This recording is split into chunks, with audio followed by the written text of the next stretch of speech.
Si Santo Niño mao ni siya ang pulong nga nagpakatao. Ya matod pa sa Ebanghelyo ni San Juan, walay nabuhat bisan unsa nga dili pinaagi kaniya. Siya sad mao ang kaalam ug ang gahom sa Dios. Kay siya mao man ang Dios. Lingay mong tupad ing nanituo ka. Tuo ka nga Dios na Santo Niño. Inaot ponta nga nituo. Niya pag-arina niya sa kalibutan, mihatag siyag panig-ingnan sa usa ka tinuod nga tao nga makahatag og kaluwasan. Kay mianhi man siya isip manluluwas, ang iyang gibuhat, gipakita niya nga ang iyang yung mindset o ang iyang kasing-kasing nakasintro gyud sa pag-alagad sa iyang isig katao. Muna ang iyang mga tinun-an, dali kay nakamatikod si Jesus nga wala pa intawon makakaon. Ingon siya, mangadto tag dapit nga awaaw aron makakaon mo, unya makapahuway sa jutay. Kay usa sa paghatag og alagad sa atong isig katao kanang mangita tag paagi nga makapahuway siya. Kinsang mga asawaha dinhi nga maghuna-huna gyud nga papahuwayon ang ilang bana. Taas ang kamot. Sige yaw-yaw, sige sugo, sige sugo. Mga demanding kay tanan. Kinsa dinhing mga banaha nga magsigig yung gunahuna nga makapahuway ang iyang asawa. Ta sa kamot. Wa, kaya atay usat duha. Nakalitan sad kay wa sige maghuna-huna no. Kinsa dinhing mga ginikanana nga nagsigig yung gunahuna nga makapahuway untang ilang mga anak. Ta sa kamot. Kanang di gyud manugo ba? Oy, otro sad mo. Kinsa sa dinhing mga anak be nga magsigig yung gunahuna ang ilang inahan o gamahan makapahuway unta. Ta sa kamot. Sige na lang, kanina lang. Kinsa ninyo dinhi ang naghunahuna nga makapahuway unta ang pari. Ta sa kamot. Ay, sige lang yapong pari, way pahuway baligyag slat. Wa gyud mahurot. So mao na nga karon last day na ron sa aton tang pagpamaligyag slat sa atong pista senior. Pila na ni atong halin. Dako-dako naman tag halin pero di pa gyud igo no. Halina na ta og 16,795 ka slots pero naapay 8,205 ka slots nga available.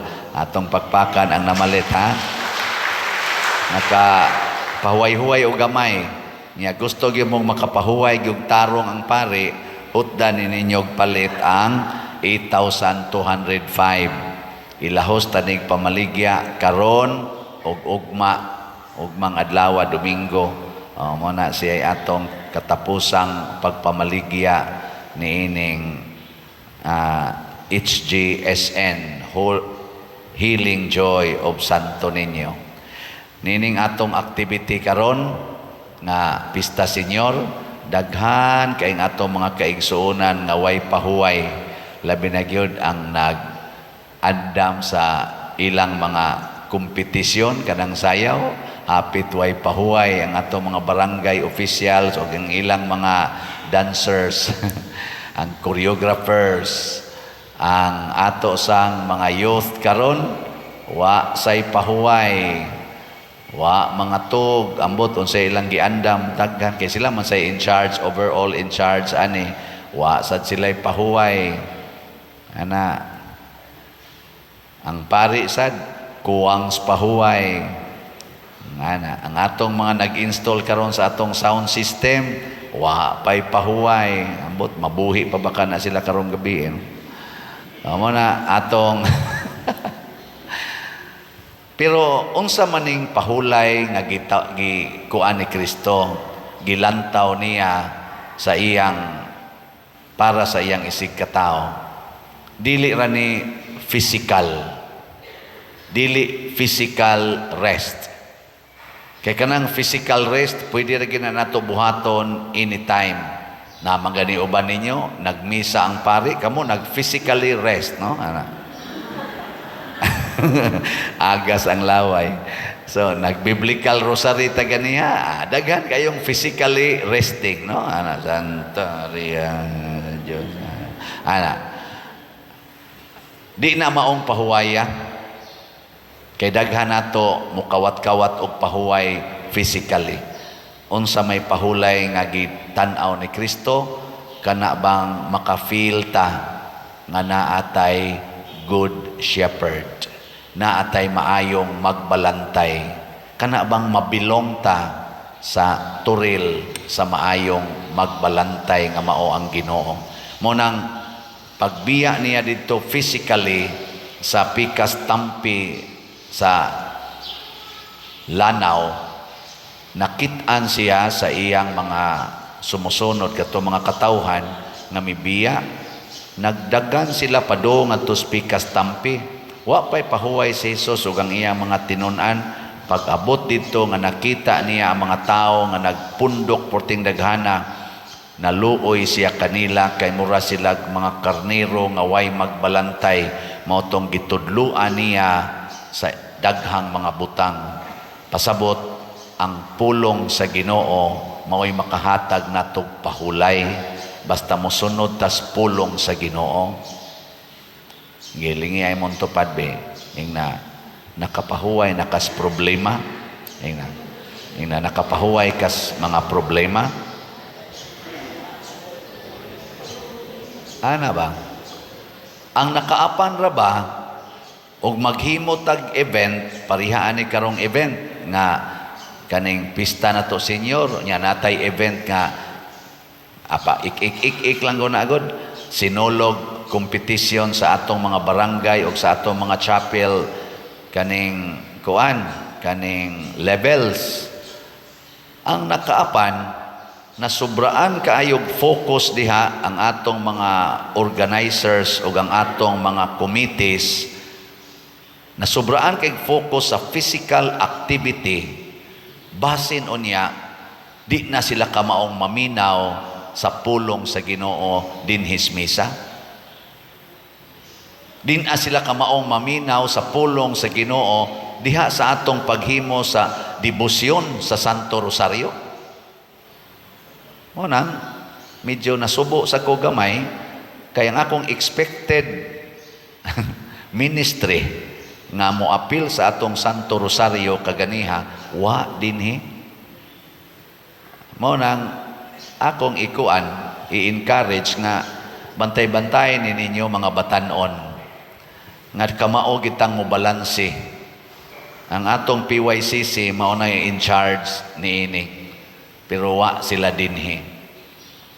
Mo nang peligro nis mga batanon karong panahona, kay mas interested sila sa physical satisfaction and physical rest, pero di sila interested sa spiritual satisfaction o spiritual rest. Hutdo nila ang ilang energy physically o di na sila mo mind sa mga spiritual activities. Kita sa dingon ana masata din ajud ko karosaryo pa der tungod sa kabisi sa akong trabaho. Daghan kay concerns balay pa der din ami karosaryo.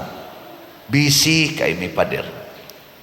Karon hinuon nga automatic na hapitan ng gamit. Tulpok-tulpok na lang ka. Di na hinuon karosaryo. Bikin sa ninyo dinhi pamilya gyud nga magrosaryo gyud kada adlaw isip pamilya. Tas kamot. 1. Tuway number 2 ubos. Unsa may gibuhat sa uban? Wa na busy na lang kita matud pa ni Kristo, acting like busy bodies pero way kapaingnan. Mura na tag mga lusay nga gihapak-hapak sa bawd, busy kaayo ang lusay og damag-damag ngadtos mga bawd ngadtos baybayon pero way kapaingnan, way gamot. Kay ang pag-ampo mao manay gamot. Kining atong gibuhat, nindot ba ni og dili kining atong sinulog competitions usaray tumong nako ani. Nganong nighimo ta ani og ni gasto tag minilyon. Ngano man aron unta mo gamot sa atong kasing-kasing ang gugma, ang batubalani sa gugma ni Santo Niño. Makapaminaw unta ta siyang pulong kay mao ra gani sekreto aron mo resta. Dili ng pagduka-duka panahos misa, dili ng pagduka-duka o dili pag-apil sa santos nga rosaryo kay matug usa mi. Kay naparabay activity unya. Usa na kadakong sayop og diha mudaog ang yawa. Di ba? Mao ni atong sakit karon. Mao na diri sa unang pagbasa niingon si King Solomon, batanon kaayo ko. Tanaw ha? Batanon siya. Batanon kaayo ko, Lord, nga imong gitagaan aning gingharian nga porting dakua gikan sa akong amahan. Hatagi ko sa kaalam aron kamaokong mugiya, kamaokong mudumala niining dako kaing katawhan nga imong gipiyal nako. Kay unsa may akong hibang kaagan, pasabot hatagi ko sa mga pulong. Dili kay kita rin magbuot-buot nga murag kitay kamao. Hangtod na lang di na ta maminaw sa Ginoo, iumit pagid nato ang activity nga iyas Ginoo. Moto gabi hapit naman to alas 12 na human, ni sekreto jud kog ingon sa ato dihang mga batanon didto og diha sa gapundok sila. Ayaw ninyo kalimti ang atong biblical rosary ugma. Doko-doko lang ang uban mo smile og taphaw. Ayaw ninyo kalimti ha. Ana. Mao na hinaot unta nga mahimo ning learning sa dihang una natong motorcade nga nakuyapan si Edgar nga akong driver nya kaming 8 ka buok das driver gidana sa Inuba ngadto padong sa Pangpang. Nakaingon jud kong helpless ko, wa na ko'y mahimo, may gani kay gisagang sa tuod, wa malahos og kahog. Kita sa dinhis kalibutan helpless ta kung wa na nang tuod sa pagtuo, the stronghold of faith. Helpless ta, ihug ta siyawa sa bungaw sa kapildihan o sa kadautan tungod sa sala. Torting abtikas ato mga batanon sig sayaw-sayaw practice gabi sus grabihag nga lawas pertigyon murag puno sa energy pero ihog ra na siyawa silang tanan ngadto sa premarital sex, ngadto sa same sex, ngadto sa kabit-kabit, ngadto sa pornography, ngadto sa pagkahakog anang kwarta. Dali ra kay na sila ipanghuwog. Sa ila palang mga sinuluban, wa na, pildi na. Hastang pari gatanaw, pildi sa dusaya. Sinaganang galiad-liad sa imong atubang. May rabagbati nga porting ninduta. Di kata mga huwog anis bungaw, o di na kita mag-ampo. Ana, naot pa unta, labi na gis mga batanon, nga wa ron dinhi. Naot unta, maminaw mo ani. Naiduha ka buok na sa pultahan, pero padong naman sa mamatay kay ana man, duka-duka man. So, anang, ako lagi ning gi-intentional tingali og appeal dinhi, tungod sa wa man sa ko magpreparar, gi-remind lang ta sa Holy Spirit kamoy akong napamalandungan diri samtang galingkod ko nga wa ba kami mapildi siyawa ani labi na nga ako ba nga minahal kay pinangga ra ba kini nakong mga youth nato mao gini akong murag anak ba akong pagtagad nila murag jug anak wa man koy anak mo nang bisag unsay pangayoon ana nila ako ginang ihatag pero subo lang pangalamdongon nga ang ako sang gipangayo wa nila gihatag karong orasa. Wa nila gihatag o sakit kay nahibaw ko nga kining wa nila gihatag peligro ni para nila ang wa nila pag-apil sa santos nga rosaryo nga sila gyud in charge peligro ni para nila mo na ha naman ang ang kaalam nga Dios nun gipangayo ni Solomon, nalipay kaayo ang Ginoo. Unsa may giingos Ginoo, kay wa man ka mangayog taas nga kinabuhi, wa ka mangayog bahandi, wa gani ka mangayo og kapildihan sa imong mga kaaway. Ihatag nako nimo ang kaalam nga wala pay tawo nga nakaangko niini kaniadto og sa umaabot nya napagisay giingon, og dugang paniana akong ihatag nimo ang wa nimo pangayua.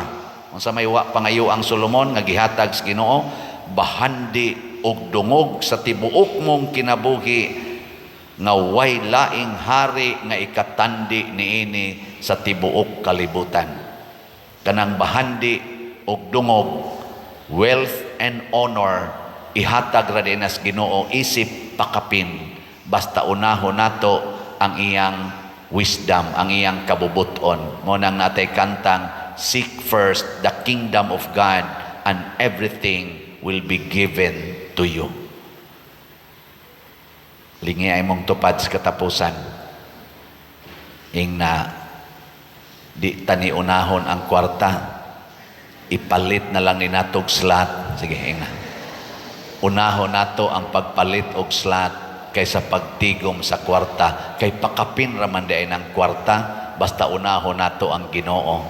Nya sa pagpalit og slot, giuna nimo si Señor Santo Niño kaysa imong pagtigom, pakapinan ka og daghan pa.